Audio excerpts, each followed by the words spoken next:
नाजरीन, अस्सलामु अलैकुम। उर्दू की पैदाइश और नाम के बारे में रिसर्च का सिलसिला जारी है। इसके क़याम मकाम का जायज़ा ताहाल लिया जाता रहा है। जब जब इसके बारे में बातें हुई हैं तो उस पर रिसर्च करने वाले थिंकर्स और दिगर जर्नलिस्ट वगैरह ने इसके बारे में तहकीक की है, तफ्तीश करके लोगों के सामने पेश किया है। एक बड़े जर्नलिस्ट रविश कुमार ने बहुत ही डिटेल में इस पर बात की है, उसको सुनिए। उर्दू सिर्फ और सिर्फ भारत की पैदाइश है, भारत की भाषा है। जिस भाषा को उर्दू से पहले हिंदी, हिंदवी और देहलवी कहा जाता था, वह दिल्ली और आसपास के क्षेत्र में बाबर के आने के बहुत पहले से मौजूद थी। उर्दू के बड़े रचनाकारों और विद्वानों में नाम शुमार होता है शमसुर रहमान फारूकी का। आपको यहाँ पर हम बता दें कि शमसुर रहमान की किताब का एक तरह से खुलासा इन्होंने पेश कर दिया है। अगर आप उनकी किताब जो उर्दू का इब्तिदाई ज़माना है वो न भी पढ़ सकें तो इसको ज़रूर पूरे आप सुन लीजिए। आपके सामने ये सिर्फ और सिर्फ 5 मिनट की बात है। अगर आप इसको सुनते हैं तो बहुत सारी बातों से आप वाकिफ़ हो जाएंगे। इसके बारे में मज़ीद तहकीक का एक जज्बा अगर आपके अंदर होगा तो वो बेदार हो जाएगा। उन्होंने लिखा कि उर्दू का जन्म हुआ तो उत्तर भारत में, लेकिन उर्दू साहित्य का जन्म और विकास हुआ कहां?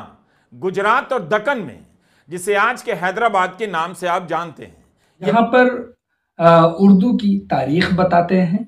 इसी तरह से उर्दू के जो मुख्तलिफ दौर में मुख्तलिफ नाम रहे हैं उसके बारे में आपने चर्चा किया है, बातचीत की है।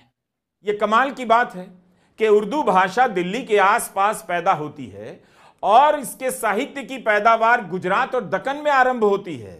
शाहजहांबाद किले की दीवार के भीतर बसा एक शहर, इसके भीतर लगने वाले बाजार को उर्दू बाजार कहा जाता था।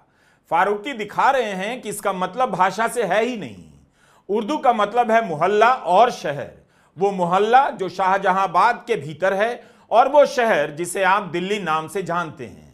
लंबे समय तक उर्दू का मतलब शहर ही था।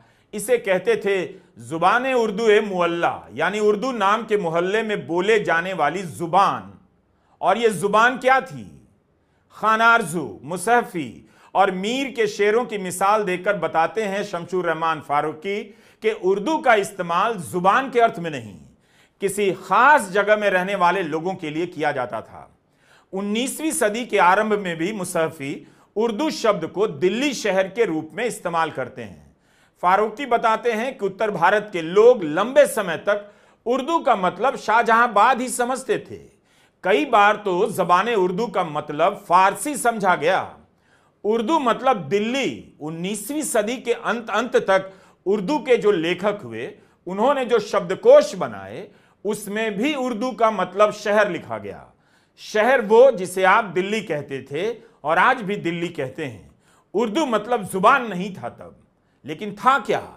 शमसुर रहमान फारूकी बताते हैं कि आज जिस जुबान को आप उर्दू कहते हैं, तब उस जुबान का नाम हिंदवी था।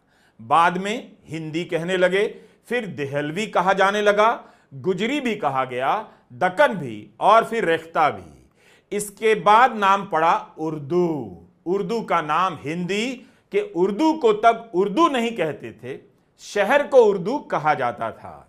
जैसे हैदराबाद के कुतुब शाही मकबरे को आपने देखा होगा, गोलकुंडा किले के पास है और आज भी खड़ा है। हाल ही में इनकी मरम्मत कराई गई। यह 16वीं और 17वीं सदी में बनी थी। उसी समय से लेकर 19वीं सदी के मध्य तक उर्दू जुबान को दक्कनी कहा गया। वहीं दिल्ली का जंतर मंतर 18वीं सदी का है। उस समय भाषा के लिए रेख्ता शब्द का इस्तेमाल होता था। फिर रेख्ता को हिंदी कहा जाने लगा। इस समय तक ही नहीं बल्कि 19वीं सदी के लंबे दौर तक उर्दू का मतलब दिल्ली था, भाषा नहीं। 19वीं शताब्दी तक रेख्ता पीछे चला गया और उर्दू को हिंदी कहा जाने लगा। 20वीं सदी आते आते रेख्ता का चलन एकदम घट जाता है और शाहजहांबाद या दिल्ली कहिए, उसकी जुबान को हिंदी कहा जाने लगता है। एक बात फारूकी साहब ने बहुत मजबूती से कही है कि उत्तर भारत में मुगलों के आगमन के परिणाम स्वरूप यहां कोई नई भाषा पैदा नहीं हुई। मतलब उर्दू सिर्फ और सिर्फ भारत की पैदाइश है, भारत की भाषा है। जिस भाषा को उर्दू से पहले हिंदी, हिंदवी और देहलवी कहा जाता था, वह दिल्ली और आसपास के क्षेत्र में बाबर के आने के बहुत पहले से मौजूद थी। इसलिए उर्दू को बाबर से जोड़ना भी गलत है। यह और बात है कि बाबर को थोड़ी बहुत हिंदी आती थी। हिंदी का मतलब आज की उर्दू। तो सांप्रदायिकता ने क्या किया? जिस भाषा का नाम तक एक ही था, जिसे कभी उर्दू कहा गया, जिसे हिंदी कहा गया, उसी को बांट दिया और कहा हिंदी अलग है, उर्दू अलग है, जबकि हिंदी ही कभी उर्दू थी और उर्दू को हिंदी पुकारा गया। फारूकी साहब ने दिखाया भी कि उर्दू विशुद्ध रूप से भारत की जमीन में पैदा हुई भाषा है और इसे मुसलमानों की भाषा बनाने से पहले यह सबकी भाषा थी, मतलब हिंदू और मुसलमान दोनों की। सुप्रीम कोर्ट ने कहा कि हकीकत यह है कि हिंदी भाषा का दैनिक उपयोग भी उर्दू शब्दों के बिना अधूरा है। खुद हिंदी शब्द भी फारसी शब्द हिंदवी से आया है। आप उर्दू के शब्दों के इस्तेमाल के बिना हिंदी में बात नहीं कर सकते। हिंदी और उर्दू के संगम में ऐसे लोग बाधा बने जो शुद्धतावादी सोच के थे। इसका असर हिंदी पर पड़ा और उर्दू पर भी। ये पूरा वीडियो सुनकर के उम्मीद कि आपको उर्दू की पैदाइश और मकाम के बारे में पता चल गया होगा कि उर्दू कहाँ पर पली, कहाँ बढ़ी और कहाँ जवान हुई।